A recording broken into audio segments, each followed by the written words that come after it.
Micah, chapter 1. The word of Yahweh which came to Micah of Moresheth during the reigns of Jotham, Ahaz and Hezekiah kings of Judah. His visions about Samaria and Jerusalem. Listen, all you peoples, attend, earth and everyone on it. Yahweh intends to give evidence against you, the Lord, from his holy temple.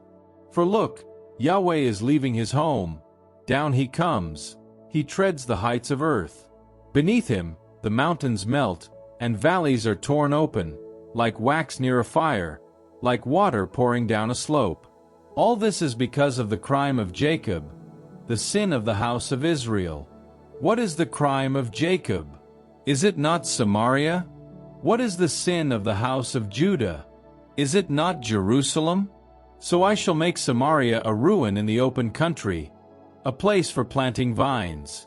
I shall send her stones rolling into the valley, until I have laid her foundations bare.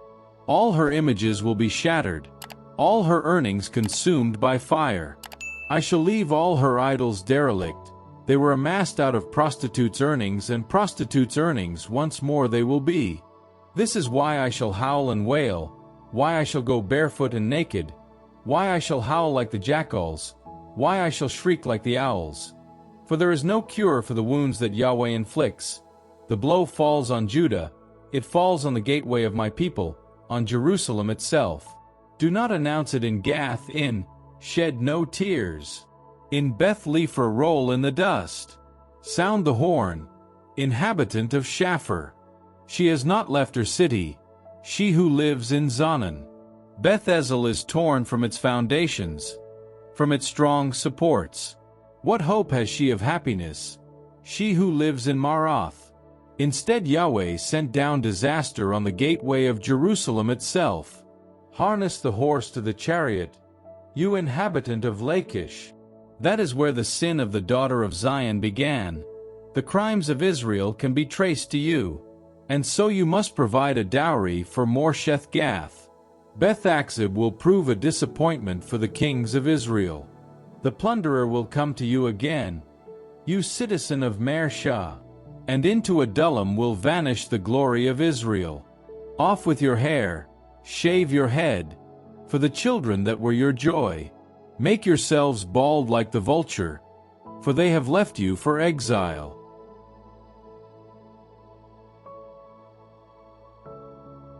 Micah, chapter 2. Disaster for those who plot evil, who lie in bed planning mischief. No sooner is it dawn than they do it, since they have the power to do so. Seizing the fields that they covet, they take over houses as well. Owner and house they seize alike, the man himself as well as his inheritance. So Yahweh says this: Look, I am now plotting a disaster for this breed from which you will not extricate your necks. You will not hold your heads up then, for the times will be disastrous indeed. That day they will make a satire on you, they will strike up a dirge and say, We have been stripped of everything. My people's land has been divided up. No one else can restore it to them. Our fields have been awarded to our despoiler. Because of this, you will have no one to measure out a share in Yahweh's community.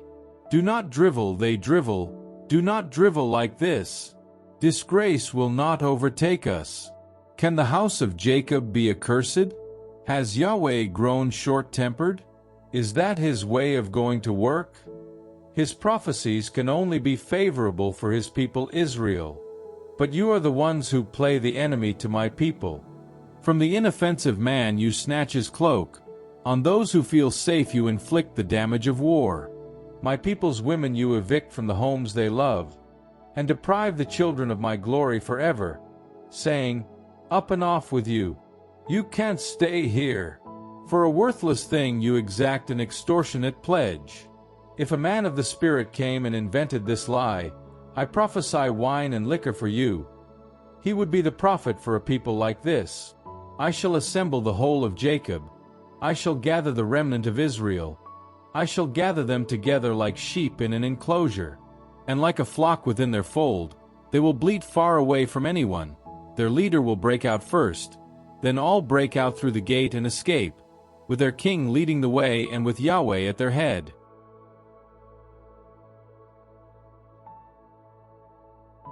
Micah, chapter 3. Then I said, kindly listen, you leaders of the house of Jacob, you princes of the house of Israel. Surely you are the ones who ought to know what is right, and yet you hate what is good and love what is evil, skinning people alive, pulling the flesh off their bones, eating my people's flesh, stripping off their skin, breaking up their bones, chopping them up small like flesh for the pot, like meat in the stewpan. Then they will call to Yahweh, but he will not answer them. When the time comes, he will hide his face from them because of the crimes they have committed. Yahweh says this against the prophets who lead my people astray. So long as they have something to eat, they cry of peace. But on anyone who puts nothing into their mouths, they declare war. And so, for you, night will be without vision, and for you the darkness without divination. The sun will set for the prophets, the daylight will go black above them. Then the seers will be covered with shame, the diviners with confusion. They will all put their hands over their mouths because there is no answer from God. Not so with me, I am full of strength, full of Yahweh's Spirit, of the sense of right, of energy to accuse Jacob of his crime and Israel of his sin. Kindly listen to this, you leaders of the house of Jacob, you princes of the house of Israel, who detest justice, wresting it from its honest course, who build Zion with blood, and Jerusalem with iniquity. Her leaders give verdicts for presents, her priests take a fee for their rulings, her prophets divine for money, and yet they rely on Yahweh. Isn't Yahweh among us? They say, no disaster is going to overtake us. That is why, thanks to you, Zion will become ploughland, Jerusalem a heap of rubble, and the Temple Mount a wooded height.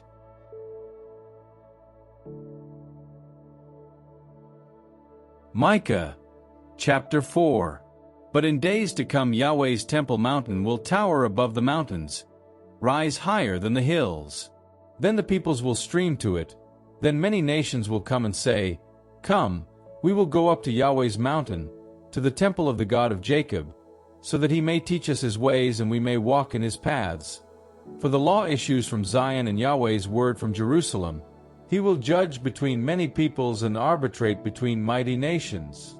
They will hammer their swords into plowshares and their spears into billhooks. Nation will not lift sword against nation or ever again be trained to make war. But each man will sit under his vine and fig tree with no one to trouble him. The mouth of Yahweh Sabaoth has spoken. For all peoples go forward, each in the name of its God, while we go forward in the name of Yahweh our God forever and ever. That day, declares Yahweh, I shall gather in the lame and bring together the strays and those whom I have treated harshly. From the footsore I shall make a remnant, and from the far-flung a mighty nation. And Yahweh will reign over them on Mount Zion thenceforth and forever. And to you, tower of the flock, offal of the daughter of Zion, to you your former sovereignty will return, the royal power of the daughter of Jerusalem. Why are you crying out now? Have you no king? Has your counselor perished, for pangs to grip you like those of a woman in labor? Writhe in pain and cry aloud, daughter of Zion, like a woman in labor. For now you must leave the city and camp in the open country. To Babylon you must go, and there you will be rescued. There Yahweh will ransom you from the clutches of your enemies.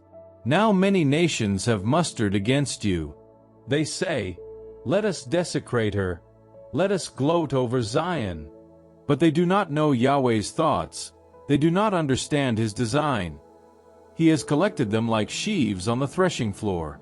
Start your threshing, daughter of Zion, for I shall make your horn like iron, I shall make your hooves like bronze, so that you can crush many peoples.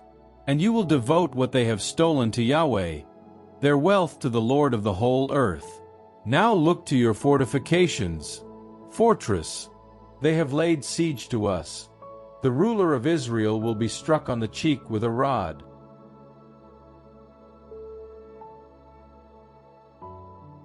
Micah, chapter 5.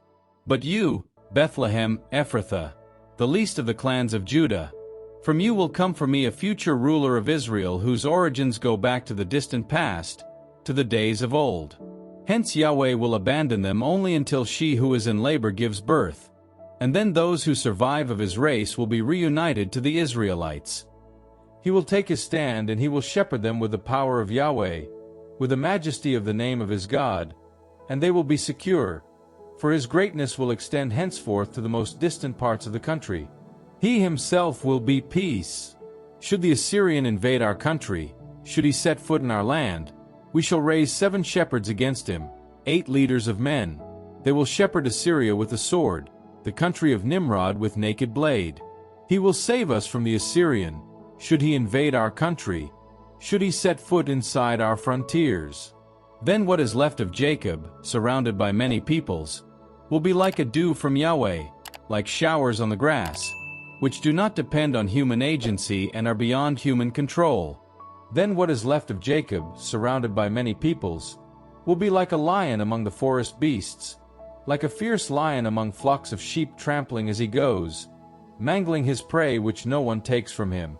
You will be victorious over your foes, and all your enemies will be torn to pieces. When that day comes, declares Yahweh, I shall tear your horses away from you, I shall destroy your chariots, I shall tear the cities from your country, I shall overthrow all your fortresses. I shall tear the spells out of your hands, and you will have no more soothsayers. I shall tear away your images and your sacred pillars from among you, and no longer will you worship things which your own hands have made. I shall uproot your sacred poles and shall destroy your cities. In furious anger I shall wreak vengeance on the nations who have disobeyed me.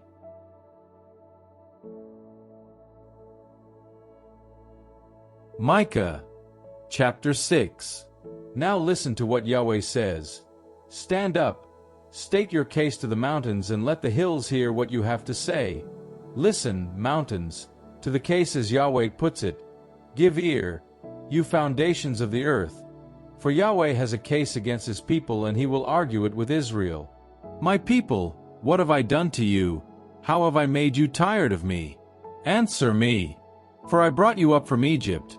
I ransomed you from the place of slave labor and sent Moses, Aaron, and Miriam to lead you. My people, please remember. What was Balak king of Moab's plan, and how did Balaam son of Beor answer him? From Shittim to Gilgal, for you to know Yahweh's saving justice. With what shall I enter Yahweh's presence and bow down before God all high? Shall I enter with burnt offerings, with calves 1 year old? Will he be pleased with rams by the 1,000, with 10,000 streams of oil? Shall I offer my eldest son for my wrongdoing, the child of my own body for my sin? You have already been told what is right and what Yahweh wants of you. Only this, to do what is right, to love loyalty and to walk humbly with your God. Yahweh's voice. He thunders to the city, listen, tribe of assembled citizens. Can I overlook the false measure, that abomination, the short bushel? Can I connive at rigged scales and at the bag of fraudulent weights? For the rich there are steeped in violence, and the citizens there are habitual liars. I myself have therefore begun to strike you down, to bring you to ruin for your sins. You will eat but not be satisfied. You will store up but never keep safe. What you do keep safe I shall hand over to the sword. You will sow but will not reap, press the olive but will not rub yourself with oil, tread the grape but will not drink the wine. For you keep the laws of Omri. What the house of Ahab did, you have done. By modeling yourselves on their standards, you force me to make an appalling example of you and reduce your citizens to a laughingstock. Hence you will endure the scorn of other people.